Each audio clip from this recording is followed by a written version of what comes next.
बिस्मिल्लाहिर्रहमानिर्रहीम अस्सलामु अलैकुम वरहमतुल्लाहि वबरकातुहू। Welcome to online classes Iqra Huffaz boys secondary school. अज़ीज़ तलबा, मैट्रिक क्लास में आज हमारा लेक्चर नंबर 20 है। Refraction of light and optical instrument, chapter number 14 continue है। आज हम पढ़ेंगे rules of formation of image. आपको याद होगा पिछले चैप्टर में मिरर जब हम पढ़ रहे थे तो उसमें भी rules of formation of image हमने पढ़ा था। वो rules of formation of image mirror के लिए था और ये rules of formation of image जो है ये लेंस के लिए है। अब हमने यहाँ पर अपनी आसानी के लिए एक कॉन्वेक्स लेंस लिया है। ये रूल्स कॉन्केव लेंस के लिए भी एप्लीकेबल होते हैं, लेकिन हम आसानी से इसको समझ सकते हैं कॉन्वेक्स लेंस के ज़रिए से। चुनांचे हमने कॉन्वेक्स लेंस के ज़रिए से इसको समझने की कोशिश की। Now there are 3 rules of formation of image. इसमें से पहला रूल ये है कि अगर कोई ऑब्जेक्ट, ये जो यहाँ पर लिखा बना हुआ है एक एरो, ये हमारे पास एक ऑब्जेक्ट है। अगर वहां से ऑब्जेक्ट से कोई ray parallel to principal axis आती है, this is the principal axis.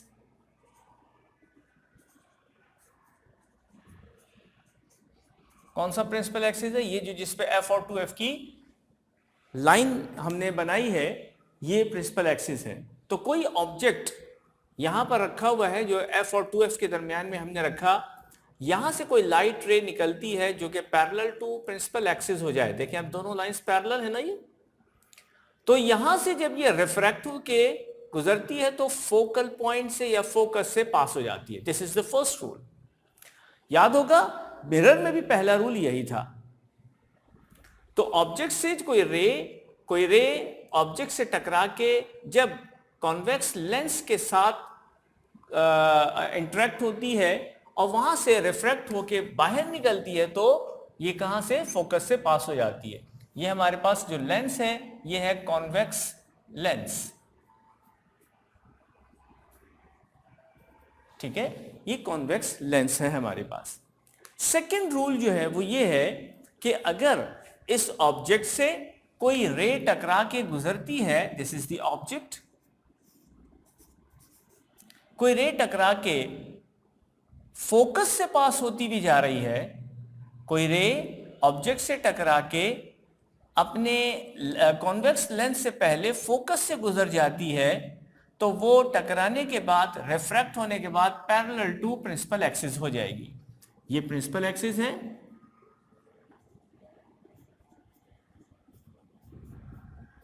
इसके पैरेलल चली जाएगी। तो पहला रूल क्या था कि अगर ray parallel to principal axis होगी तो टकराने के बाद यानी रिफ्रैक्ट होने के बाद ये फोकस से पास होगी। लेकिन अगर ये रिफ्रैक्ट होने से पहले अगर ये फोकस से गुजरती हुई आ रही है तो पैरेलल हो जाएगी। तो दोनों एक दूसरे के ऑपोजिट हो गए। पैरेलल आएगी तो फोकस से गुजरेगी और फोकस से आएगी तो पैरेलल हो जाएगी।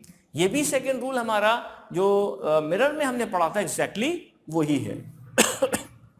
थर्ड रूल इसका ये है, ये हमारा ऑब्जेक्ट है ये वाला, इस ऑब्जेक्ट से कोई रे निकलती है, आती है और ऑप्टिकल सेंटर से गुजरती है। This is called the optical centre, जो कि किसी भी लेंस का सेंटर पॉइंट होता है।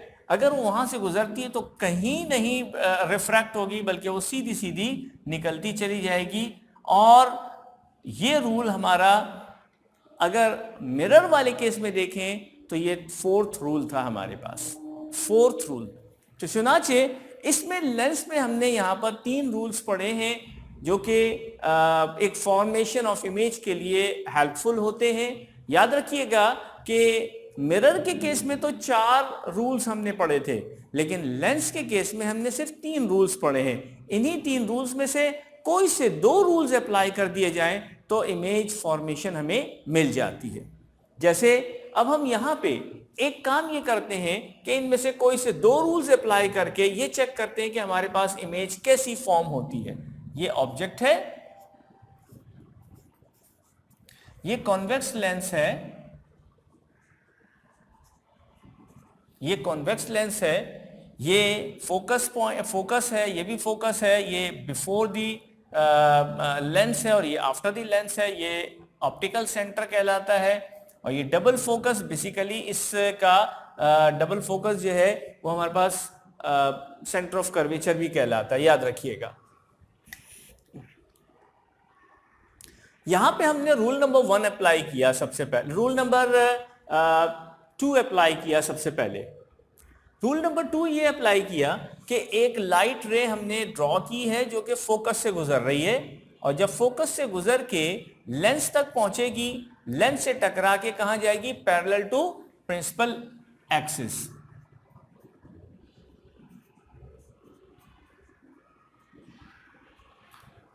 पैरेलल टू प्रिंसिपल एक्सिस चली जाएगी। देखिए ये वाला रूल जो सेकंड रूल था हमने यहां पे अप्लाई कर दिया इसमें।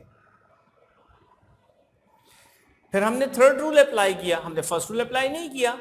हम कर सकते थे फर्स्ट रूल भी अप्लाई, कोई से 2 रूल अप्लाई करने हैं। तो हमने क्या किया कि यहां से ऑप्टिकल सेंटर से एक रे गुजारी जो कि सीधी सीधी पास ऑन हो जाएगी, तो ये कहीं पर भी डाइवर्ट नहीं होगी। चुनाचे ये जो क्रॉस पॉइंट हमारे पास आ रहा है, यहां से प्रिंसिपल एक्सिस से हमने इस पॉइंट पर एक एरो ड्रॉ कर दिया। Now this is the image, this is your image. अब हम यहां पे ये कह सकते हैं कि हमारी इमेज की नेचर क्या है। Nature of image is it is real. कैसे पता चला रियल है? इसलिए कि इन्वर्टेड इमेज जब भी बनती है वो आमतौर पे रियल ही होती है। चुनांचे ये दोनों एक दूसरे के साथ यानी एक रिलेटेड हैं कि अगर रियल होगी तो इन्वर्टेड भी है और इन्वर्टेड है तो रियल भी है। हम देख रहे हैं कि ये इन्वर्टेड इमेज बन रही है, चुनांचे ये एक रियल इमेज है। और रियल इमेज का ताल्लुक ये होता है कि हम उसको स्क्रीन पे ले सकते हैं, ठीक है। और it is formed beyond 2f से दूर बन रही है। और हम इसमें यह भी लिख सकते हैं कि इसका साइज जो है वो हमारे पास साइज में इमेज जो है वो बड़ी है। हम इसको यहां पर लिख सकते हैं, बल्कि हम इसको चौथा पॉइंट हम यहां पर लिख देते हैं, it is larger than object, यानी ऑब्जेक्ट से बड़ी है। कैसे पता चलेगा बड़ी है?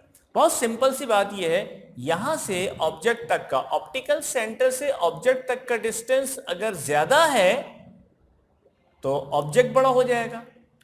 ऑप्टिकल सेंटर से इमेज तक का डिस्टेंस ज्यादा है तो इमेज बड़ा हो जाएगा। हम देख रहे हैं कि यहां से लेके ऑब्जेक्ट तक का डिस्टेंस छोटा है, ठीक है, हमने कोई मेजरमेंट नहीं की, लेकिन नजर आ रहा है कि तो 2f से भी पहले खत्म हो गया ये डिस्टेंस, जबकि ये जो इमेज का डिस्टेंस है ये 2f को भी क्रॉस करके आगे तक जा रहा है। चुनांचे ये इमेज डिस्टेंस या पोजीशन ऑफ इमेज जो ज्यादा है, जितनी ज्यादा ये हो जाएगी उतना ही इमेज बड़ा हो जाएगा। क्लियर हो गया? तो इस तरह से हमारे पास ये 4 पॉइंट्स आ रहे हैं। इन चारों पॉइंट्स को हम नेचर ऑफ इमेज कहते हैं। अच्छा, यही सारा काम जो हमने इस वक्त कॉन्वेक्स लेंस के साथ किया है, कॉन्केव लेंस के साथ भी किया जा सकता है। लेकिन इस वक्त हम आपको यहां पर कॉन्वेक्स लेंस की बात बता रहे हैं। हम अब ये चाहेंगे कि आप इन तीनों रूल्स को अपने अपने रजिस्टर पे कॉपी कर लें एज इट इज, जिस तरह से ये दिया है। लेकिन इसमें एक बात जहन में रखिएगा कि ये मेजर्ड करके आपको लिखना है। जैसे आपने फॉर एग्जांपल यहां से O से लेके F तक का डिस्टेंस 4 सेंटीमीटर रखा, यहां से यहां तक भी 4 सेंटीमीटर रखा, यहां से यहां तक 4 सेंटीमीटर, यहां से यहां तक 4 सेंटीमीटर। तो इस तरह से आपके पास क्या बना, ये 4 सेंटीमीटर 4 सेंटीमीटर 4 सेंटीमीटर और देन 4 सेंटीमीटर। इस तरह से आपके पास ये 16 सेंटीमीटर का एक डिस्टेंस आपके पास आ जाएगा। आप उसे बाकायदा मेजर्ड करके लिखेंगे तो आपके पास सही रूल्स के पिक्चर्स भी आएंगी, डायग्राम, और उसके बाद जो रूल ये हमारे पास इमेज फॉर्मेशन आती है ये भी हमारे पास इसी तरीके से आएगी। जैसे यहां से यहां तक 4 सेंटीमीटर, फिर 4 सेंटीमीटर, फिर 4 सेंटीमीटर और फिर 4 सेंटीमीटर। इस तरह से आपके पास पूरी की पूरी सही इमेज हासिल हो सकेगी। लेकिन एक बात ध्यान में रखें, ये 4 सेंटीमीटर को फिक्स नहीं है। आप 3 सेंटीमीटर कर लीजिए, आप 2 सेंटीमीटर कर लीजिए, आप जितना आप कर सकते हैं, आपकी मर्जी है, लेकिन इक्वल डिस्टेंस होना चाहिए, यहां से यहां तक, यहां से यहां तक। ठीक हो गया।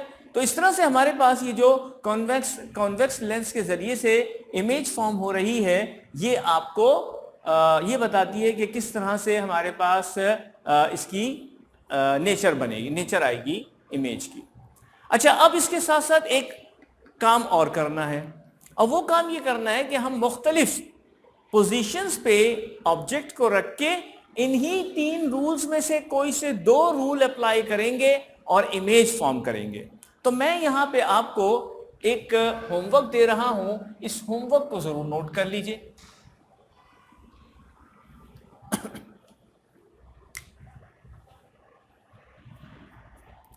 होमवर्क एक तो ये है,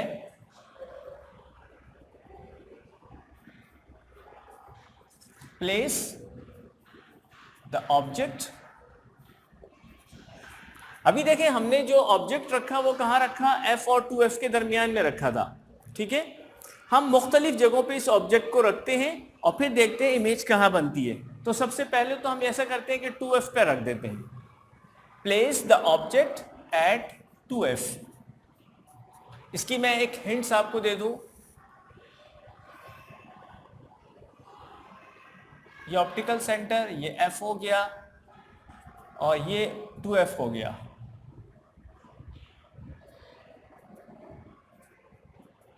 ये भी 2F हो गया। ठीक है, तो इसका मतलब है कि आपको ऑब्जेक्ट यहां रखना पड़ेगा। सेकंड जो है, place the object at F।